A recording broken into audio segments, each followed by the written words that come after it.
Good evening, everyone. Hope you're all doing well. Happy fall. We made it to fall. Yay, us. So I'm Heidi Ferguson, and this is Foresta Ramsey, and we are Cocktails and Pajamas. So we do have a few things that are on the agenda, if you will, to talk about tonight. But feel free to always, pop something in the comments that you want us to talk about, or if you have a question about something, we're happy to bring that in. We kind of do this, we do this very organically and very naturally, and it's a very free-flowing kind of conversation. So, yeah, we would love for you to pipe in if you want.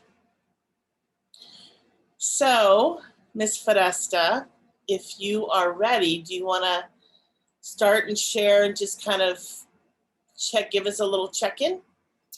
Yeah, I think it's also giving you a check-in in real time, which is it's tickling me because often you'll know some of, the big stuff in my life. My dad, who used to be an interpreter with the US military in Afghanistan, was called in within the US to help support the refugees. And he's a huge hell yes. So he's on his way to where he is going to help. And I think for me, that's really most on my heart, on my mind. Watching that part of me that's like, oh no, what about Thanksgiving? What about Christmas? Are you gonna be able to come back? What's happening? The little anxious younger aspect, right? And then there's thankfully this adult energy that's like, of course, who more warm and welcoming and caring and compassionate to be the first person they speak to when they land here. You know what I mean? And that he's been through it. Yeah. So he can also genuinely say, it's gonna be okay. We're gonna figure it out. We did. Right? Just profound. Really profound. Yeah. If I hold that place of we fled, now there's service, right? From that in our own unique ways. So yeah, that's my big, found out, I think Monday evening, that he was flying out this morning. So I had my head on a swivel yesterday, I think. When I said, sorry, I didn't text you back, I was like, wah! Okay. On celebratory levels, and then, my natural, well, it's COVID, well, it's, the military, and then just being I could not keep someone I love away from their purpose and meaning. And he was happiest doing that work. Face-to-face nurturing via, interpreting. Yeah. So yeah, deep bow to that guy. Seriously. And what a beautiful opportunity. Yeah. To serve. And clearly there's need, because when they called him last Wednesday, they asked if he could fly out Thursday. Wow. The duffel bag and all. Yeah. And my dad's I have to get things in order a little bit. Yeah. Be away for 3 to 6 months. Ooh. Right? So there's clearly a need, and this is his jam. It's it's beautiful to behold that that's somebody's jam, because it's not mine. Not mine either. Right. Yeah, but how wonderful and beautiful that is. Yeah. How about you, my love? What's the big headline or headlines, if you please, your world? S'il vous plaît. So,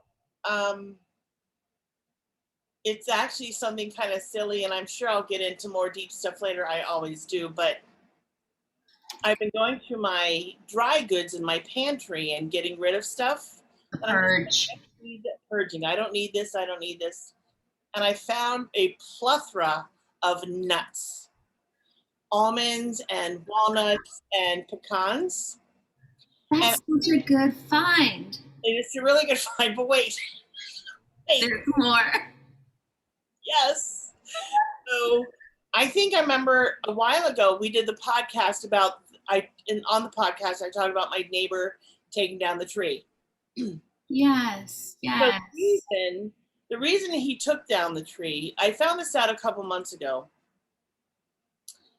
He took down or had the tree taken down because he was frustrated with all the squirrels because they just, they with using the tree, they go from roof to roof. Like I'm literally, I don't know, 15 feet, my roof to his roof. So anyway, so that they're going back and forth, and they really do make them. They're just a mess, but they're also really cute. So you know where I'm going with this, right? Yes.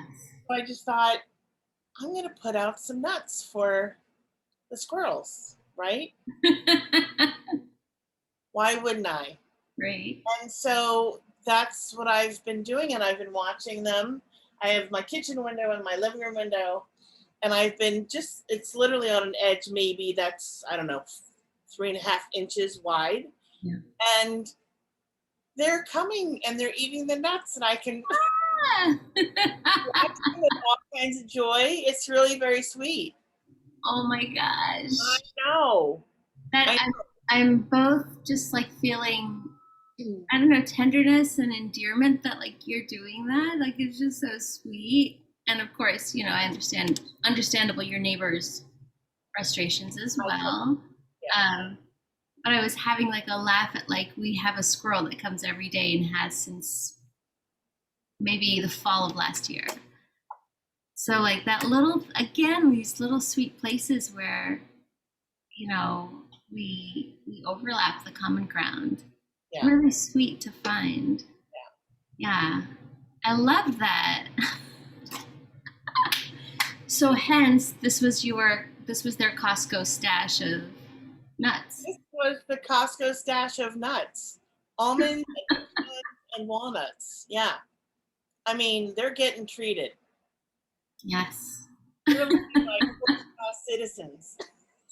I have to tell you this little story related, but obviously a tangent of like we set up our grow boxes on the balcony last summer, and towards the, this, not now, but like the late fall, the squirrels get this really wild frenetic energy and they start digging and planting, and not that they remember 9 out of 10 of those places they planted, but you know what, like 1 out of 10 is not bad in the winter too, right? And maybe they find other squirrels nuts who had forgotten the other 9. Like maybe it works out, right? So we had this squirrel that we would never see, but we knew it was a squirrel, and it would dig into all the grow boxes and all the pots. Like, you just see this little balls clawed area in everything, right? And Richard got really pissed because he like really cares for the plants, and he's like, damn it, this thing keeps doing this. And somewhere in there we started leaving like a walnut or 2, like in the shell, just like, and she would come, and the olive branch between Richard and her was one day she brought a peanut, like in a roasty peanut thing, and hid it behind one of our pillows on the couch outside. And he's like, oh, she thinks this is a safe place. Like she hid her food up here. Like he just like couldn't be like, oh, this damn squirrel anymore. Something switched. And she hears her name and she actually like can show up. You're kidding. And when you say her name, she like gets up on her back legs. I mean, she's on her back legs, but she does this when you say her name. That's so it is wild. And if I'm sitting out there, if I'm quiet enough, she'll just eat like 4 feet away, just chowing down on her Turkish pistachios. Very much, very fancy. And peanuts from. What did you name her? Peanut.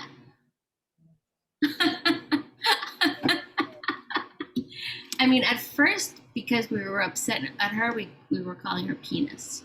Damn it, Penis. It was her "we're annoyed at you" name. But then after the peanut incident, we called her Peanut, and her full name is Peanut Peanuts. Yeah. But it's wild that in such a short amount of time, we've been able to have this thing that's just kind of like, oh, cool, you're there working on your laptop. I'm eating my almonds. Right. That's wild to me. Yeah. And also makes so much sense that we eventually just get used to each other. Right. Right. So simple. I know. I know. Yeah. Oh Mm. gosh. I love that. Well, today's the first day of autumn.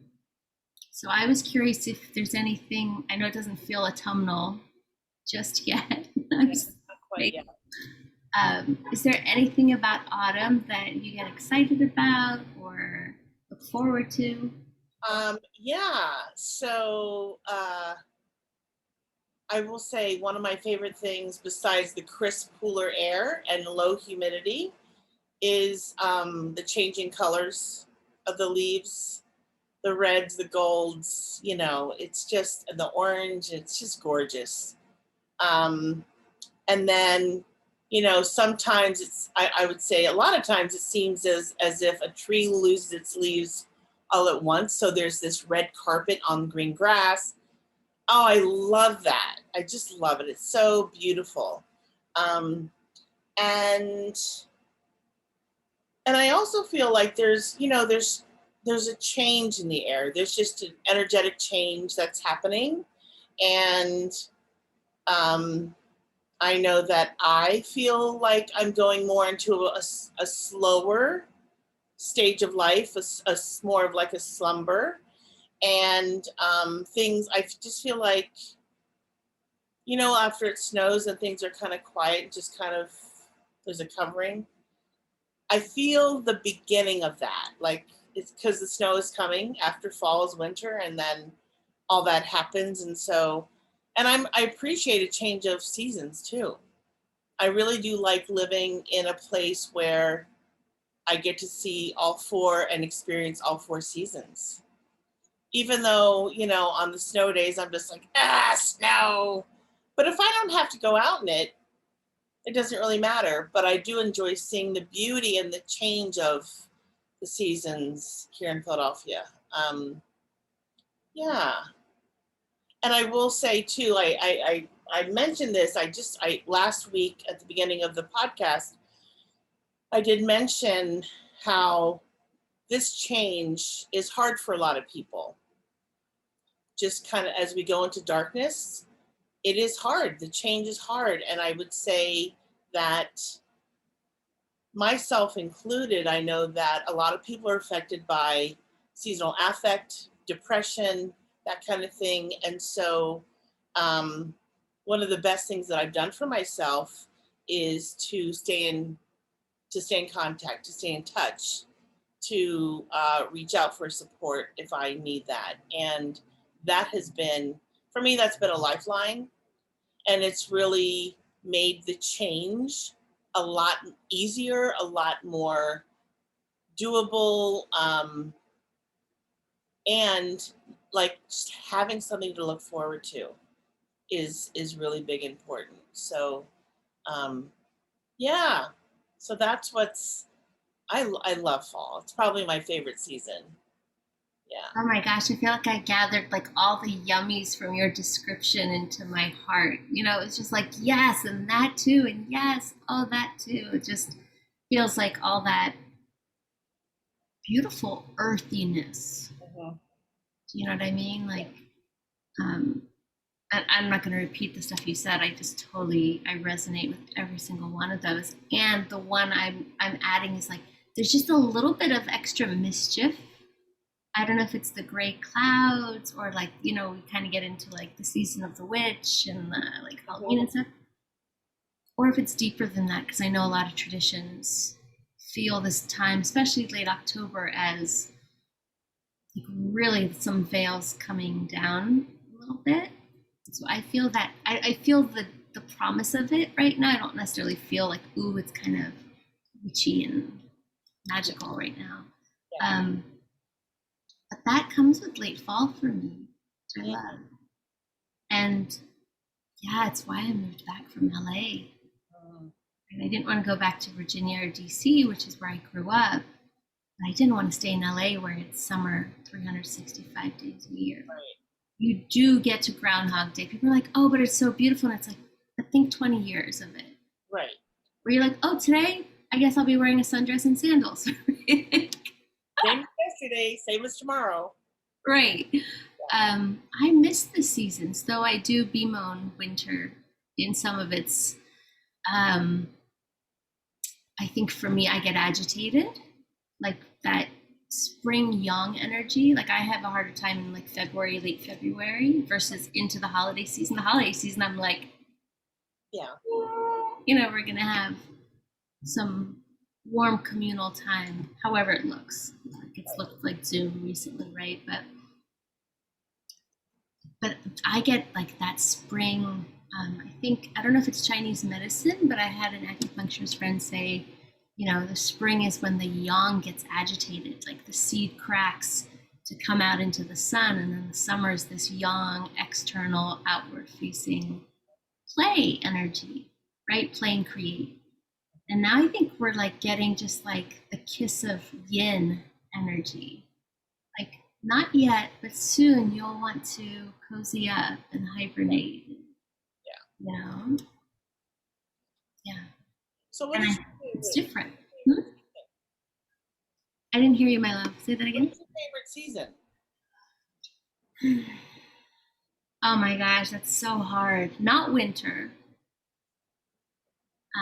Although I learned piano last winter, so not for nothing, but pajamas and candlelight and the piano Yeah, worked wonders for me. Um, I feel the best in the summer as it relates to my body, feeling more like I've been active in those kind of on the water kind of ways. But spring as it relates to the flowers coming out, that hopefulness of spring. I'll say the last few weeks of spring, because let's be real about March 21st or whatever, right? right. Yeah. And then just autumn to me feels like a feast for the eyes. I guess all of life does, but particularly those colors, like you said, on the trees. And if you're looking at mountains that are Oh my God. all at their peak, like Yeah, it's just unfathomably beautiful. yeah, Mm. Can I tell you a trick about the winter that's helped? yeah. When we get into like, oh gosh, it's time to pull out the winter coat weather, right? I'm thinking mid-November or something. Who knows what it'll be this year, but that's what it's been before. I think about everything I started to like be sad I was leaving at the end of last winter. Like, oh, my booties, and like the fireplace, and blankets, and books, and piano, and songwriting. And I think about like when spring was coming, I was like, oh, I'm gonna miss winter because I really got into hibernating. Right. Yeah. Remember my triple fleece burrito, Yes. right? I had fleece below, fleece robe, fleece heated on top. I was like, I'm burritoed, I'm good. Like I can work like this all day. Um, So I try to remind myself what I actually started to really love of the season Mm, before it begins. mhm. I used Right. to have more of like, oh God, no, it's gonna get cold and blah. And it's like there's all these yummies with that Right. every season. Yeah. What about is autumn your favorite, or is think, autumn just one you I really? think autumn is my favorite. Yeah. Um, Winter is definitely not. Definitely not. Understandable. Yeah. Summer is definitely not. Um, so my second would be spring. Mhm. And I just love what spring stands for, rebirth and growth and new and fresh and green. Like, I mean, my favorite color is green. So to see everything Mm. come alive again, oh my gosh. I'm blooming, right? Just Yes. everything's so a bloom. Yeah. Yeah. It's cool also to recognize, like, there is a reason some of us want to be on the East Coast. Yeah. Because, if you think of, I don't know, Arizona, I mean, I think of Southern California, places where you could travel to it, but you're not necessarily, it's like watching everything unfold every day is kind of amazing. Right. Palm trees don't do that, you know? Oh, they don't. You're like, you look exactly the same as you did 6 months ago. Right. Has anything changed, you Right. know? And Christmas lights on a palm tree don't look the same they do as on an evergreen. They just don't. It just doesn't have the same vibe. It just doesn't. Yeah. Have you ever, like, has the East Coast been like home for you, or have you? I remember Italy, but like, have you ever done like what any West Coast living or traveling? Never done. Oh, yes, traveling. So both of my sisters are in Phoenix, and my brother is in Santa Fe. So it's been a while. I mean, it's been a long time since I've traveled out west, but I have. Yeah. And trying to think what time of year. So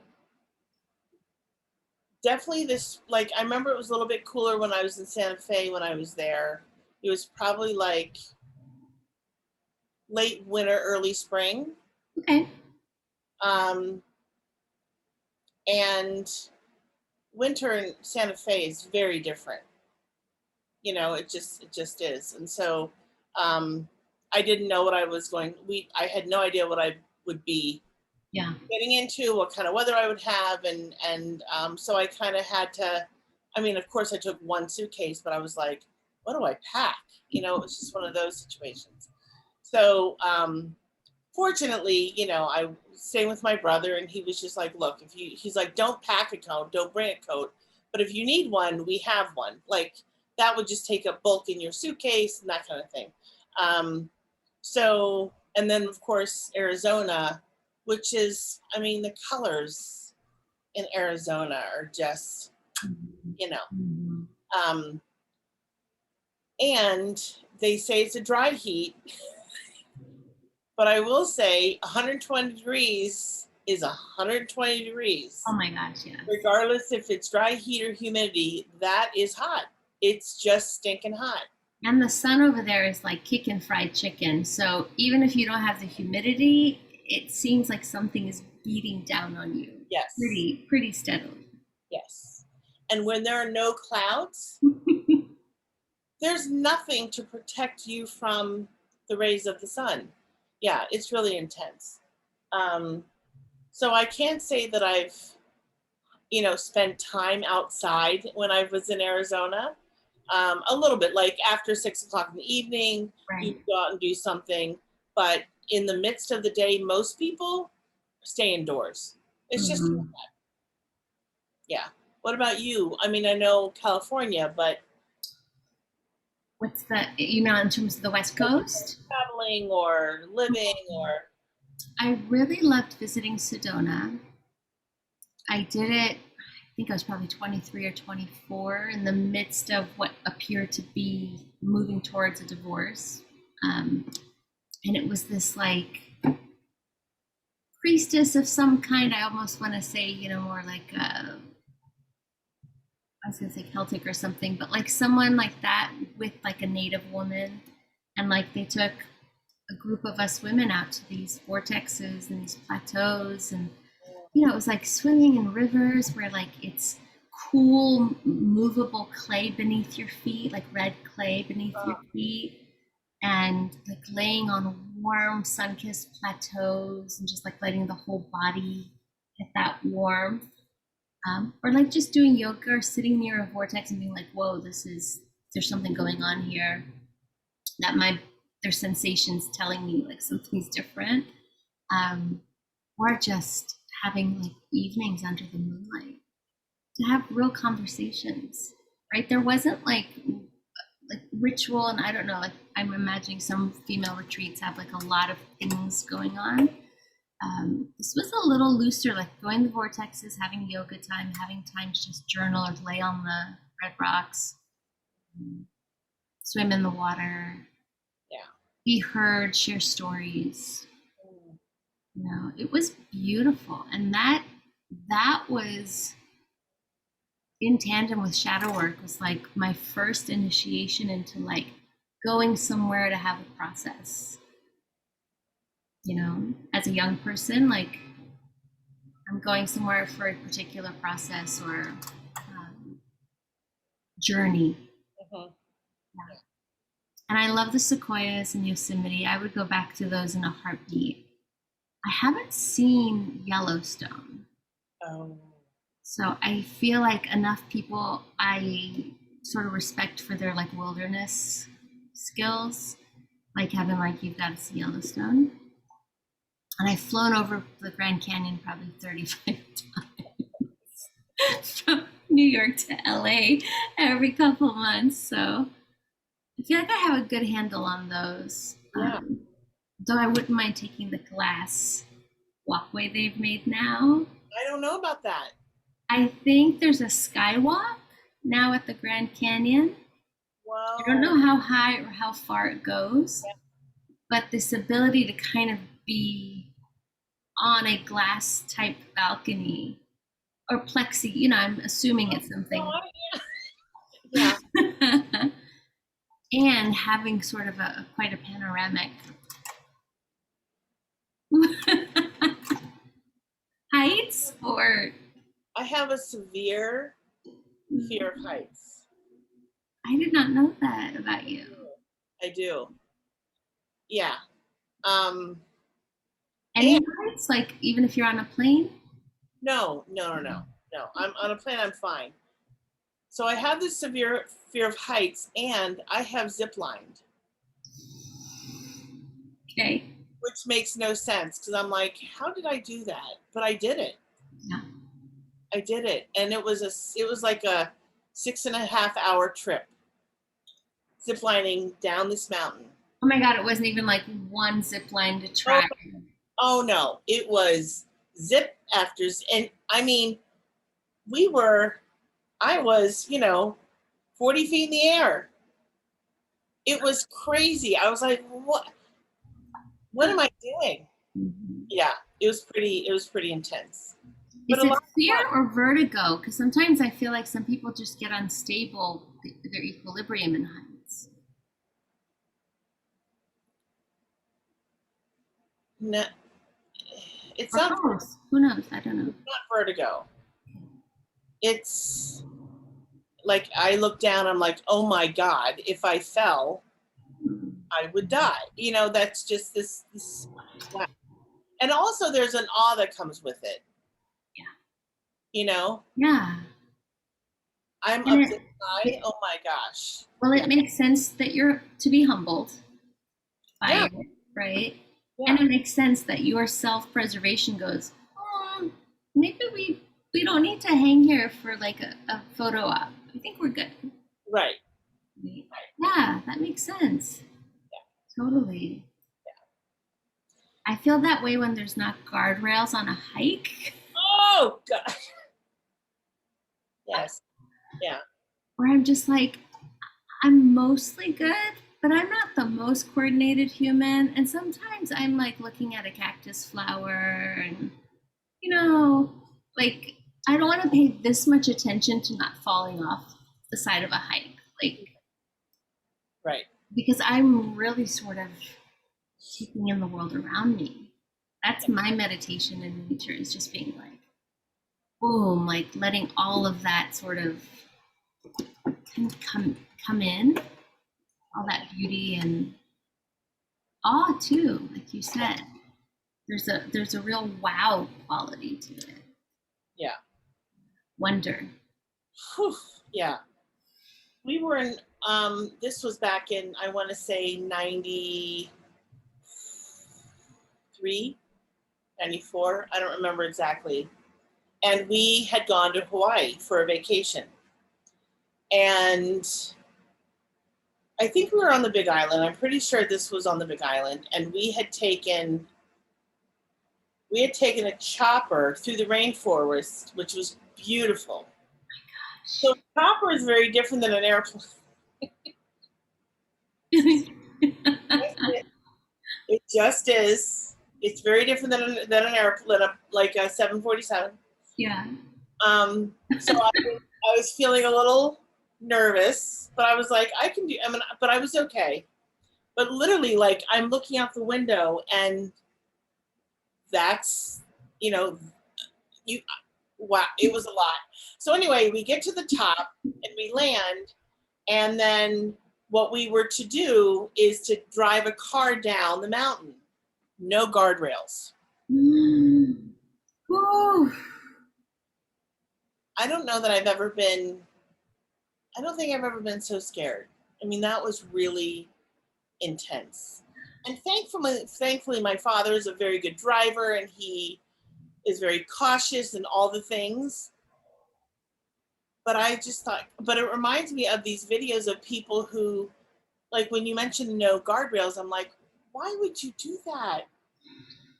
I don't, it's like that kind of thrill thing doesn't do it. I'm like, no, you can leave that. Yeah.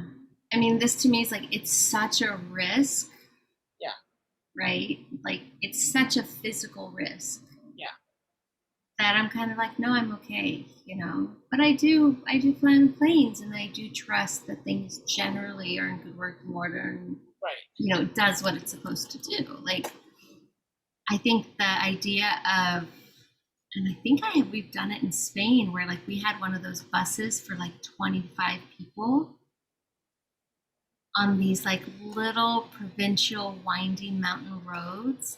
And I'm talking like that person was like triple OG, just like gangster about being able to handle those roads in a bus. In a bus. Yeah.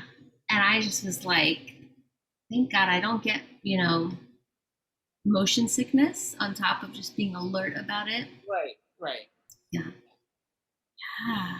And for some, I saw something, and I'd have to look up, where it was, but like people had ropes from one side of a cliff to another and like loaded themselves with their like a little bit of groceries, and it was like a real thing that helped them and got them across.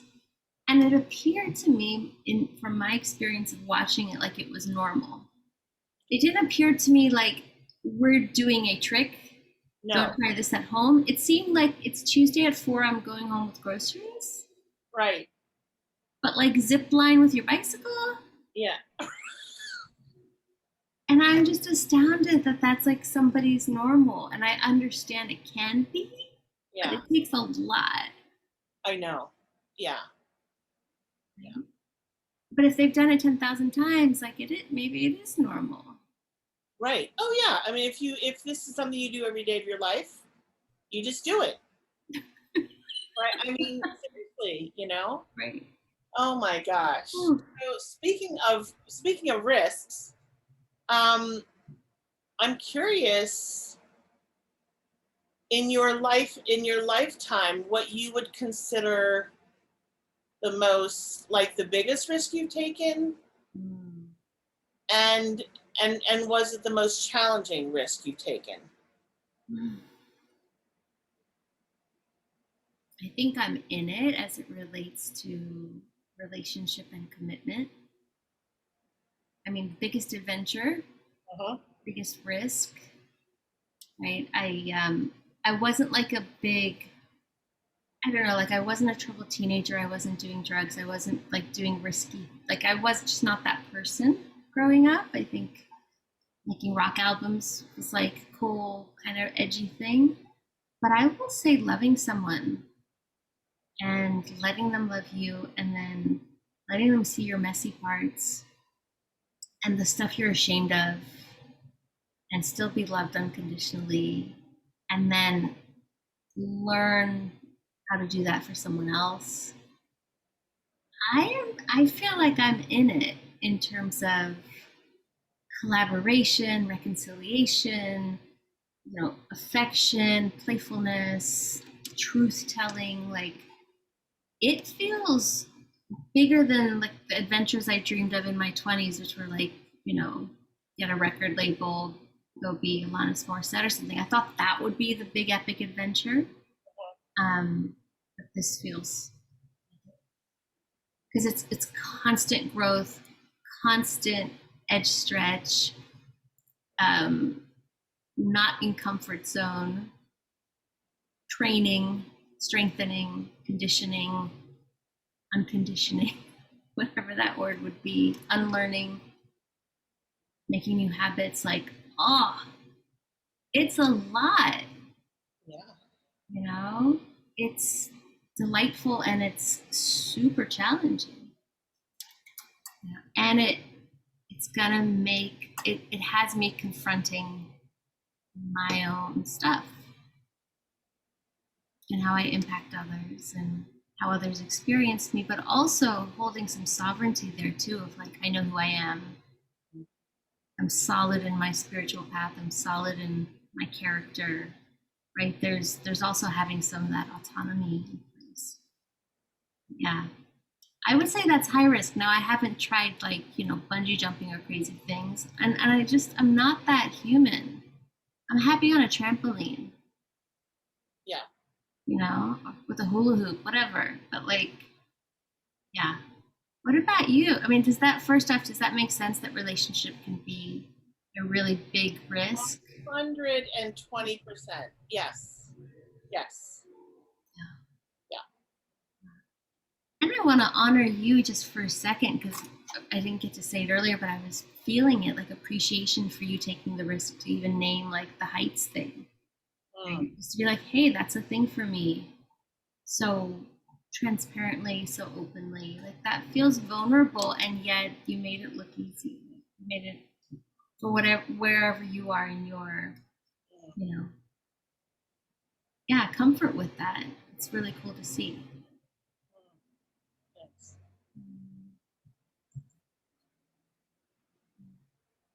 I feel like what we do here is a risk. Um, I think that anyone who chooses to put themselves out there in whatever platform in whatever way that is taking a risk. Being visible is a risk. Being vulnerable is a risk. And yeah, because we don't know what the outcome. I mean, we know what the outcome is for us in a sense, right? We know what we're getting from it, and we appreciate it and we enjoy it. And we hope that it's landing on those who are listening really well, but we really have no idea. And so uh, it almost it for me it feels kind of like, I'm kind of like in a parachute, just floating with a parachute. Like, okay, here I am. The ground is underneath me, but there's nothing really to catch me. Um, and I would also add that I don't think I would do this alone. It's a lot easier with a partner, with you, someone who can also bring themselves and who willingly does bring themselves. That's important, because if it's only me by myself, Jesus, like what the hell what would I talk about? It feels like I'm like, oh my, that gives me anxiety. I'm like, no, I'm It not. feels daunting. It feels really daunting. And I was, I had, before I went on my social media fast, this is week 2, by the way. Yeah. So months ago, I had uploaded an episode on one of this group that I'm on. And I just said, and I said, so would people even be interested in something like this? Putting out there, right? And one woman wrote back and she's like, not me. In the All right, girl, go ahead. in the comments, she's like, not for me. I'm like, okay. And then it had 2 or 3 people who were like, yeah, I would like to see it. Certainly you can post that here. So I shared it. And then I had a woman who commented on the video, and she's like, I kind of do the same thing. And I'm like, okay. And she's on so many platforms. So I know. And I'm like, I don't even know how to do that stuff. Do you know how to do that stuff? I mean, I figured out the YouTube, Facebook stitch, but that's as far as I've gotten. But what I'm saying is, does it cost money for us to put our podcast on I don't even know the name of the podcast apps, but anyway, I what think it would cost a little bit to have someone do it. I don't even know that I'd have the right competence to do it all, but like an IT guy who's going to charge you hourly and you're like, hey, just handle this. okay. I would think. I mean, I don't necessarily have a yes in me of wanting to figure that out, but I would pick I don't someone. like I don't and quite honestly I'm okay not figuring. I'm like whatever. But I was just surprised that she's doing this solo and she's on all these platforms and I'm like, what's the content? Mm. So I listened to because she was saying, I don't know if she actually listened to our podcast, but I did describe it. I just said, it's authentic conversation and that kind of thing. And she was like, oh, I do the same thing. And so I listened to a couple of her podcasts and I was just like, I don't see the similarity. I just don't see it. Right. Um, and that's okay, and so in her mind that's what she said. So but anyway, I guess what I'm trying to say is even though she is doing her whatever content she's doing, to do it solo, that takes a really strong backbone and a lot of chutzpah to be like, okay, I'm putting myself out there, and whoever listens, and I hope that it reaches people. And yeah, it was really I have to say pleasantly I was pleasantly surprised and really kind of in awe of Mm. someone that would do that, Right. Yeah. Yeah, it feels extra. It feels like more work. It feels like more holding. It doesn't feel like I'd say the synergy of this. But I also can see, there's times I leave a session with a client and like something we've talked about, not their personal details, but like something we discussed. And I'm like, oh, I could do a quick minute video and share this because I'm lit up about it. It's fresh and it's a teaching moment that would be helpful for others. But I don't know about like an hour or 50 minutes of that.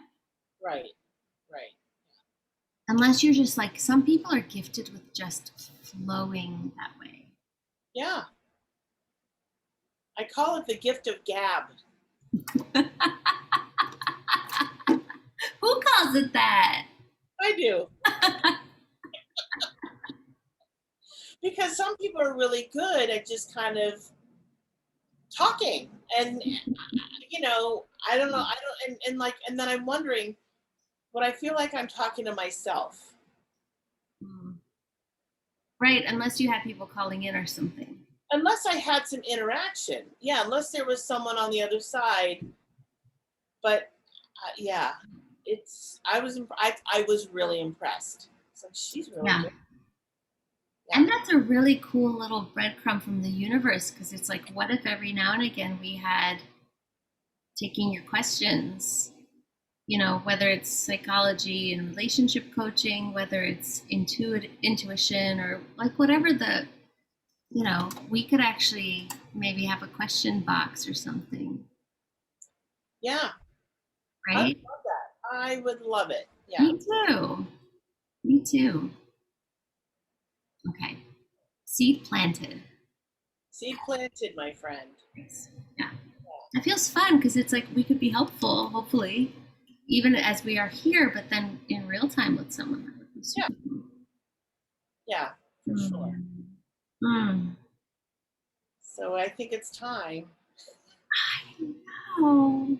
I'm ill prepared. I was so into bringing over um, this pumpkin from our yard. Damn it.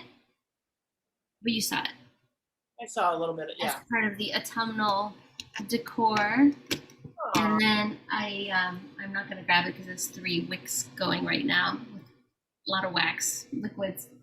But it smells sort of like that all cinnamon, a little bit of smoked vanilla, Mm, and what's the last, a little bit of chestnuts, like the sweetness of chestnuts, but very fall, right? Without the apple bit, but like very fall. yeah. So that today was like, I don't have big autumnal rituals, but like I'm gonna light that and get sort of the oranges and yellows. You're wearing, like, you know what I mean? Those sort of colors. Yellow. Mm-hmm. Mm. So Backpack? it is time for Okay. feedback. If I can see it. Okay. Okay. What is the most? And I'm not sure if I've asked this. Stop me. Okay. What is the most memorable vacation you've ever taken? Sounds familiar. Does it? Okay. Okay. It does. I mean, unless they asked in some other way, like what's your favorite country or something, but it feels familiar-ish. I think it might be familiar. Because I have I shared about the RV trip, the Yeah, family. I think so. Yeah. Okay. It rings a vague bell. Okay. What is the longest or hardest you've ever laughed at something? Oh wait, I think we did this one too. Okay. Okay. Heidi, what do you think is the single greatest piece of music ever written? Holy shit. That's really hard as a musician.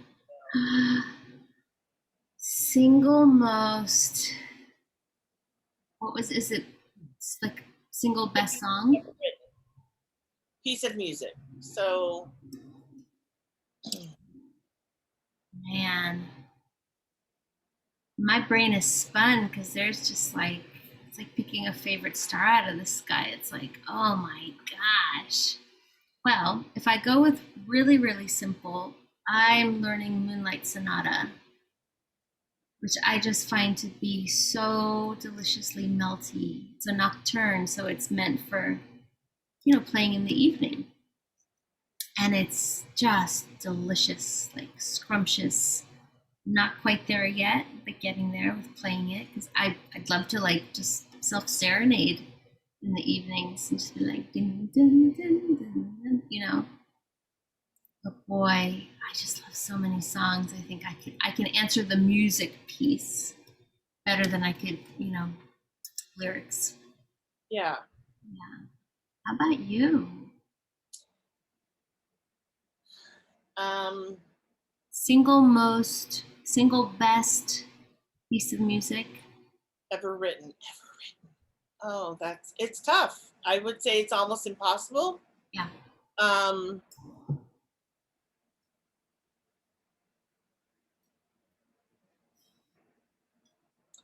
but I will share a few that kind of stick out in my mind. Mhm. Uh, there's a composer by the name of Arvo Part, P-A-R-T with an umlaut over the A. I think he's German, I'm not sure. And I can't think specifically any piece of music, but I have sang some of his music. I can't, and and he writes in a way where his the notes in a chord are very dissonant. So Mm.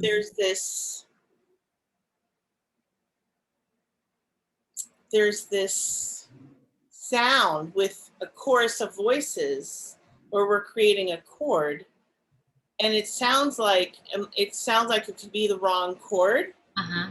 but it's Mhm. not because it's the way it's written. It is wild, and I have to say, it's hard to sing because of all because of if you're singing a part and it's And the accompaniment is doing something that and the sounds accompaniment weird. Yeah. exactly, it's very challenging. But if it's a cappella, Yeah. wow, right? Um, so yeah, so I would say like he's probably he's at the top of the list of composers. Um, But as far as like music being written, like, oh my God. right? And lyricists, because I listen to a lot of interviews of musicians, Yeah. and I have a favorite interviewer. Um, he's phenomenal, and he just really can bring out wonderful things in the artists, Mm-hmm. and really understands music. So he asks really deep questions, Amazing. and I love hearing a musician or an artist talk about their process. I can geek out on that like nobody's business. I love that stuff.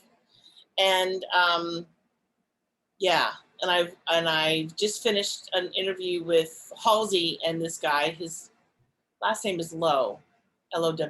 But anyway, um, but he's interviewed so many, and he interviews them almost like he's got a set of, I would say, at least 40 musicians, probably more.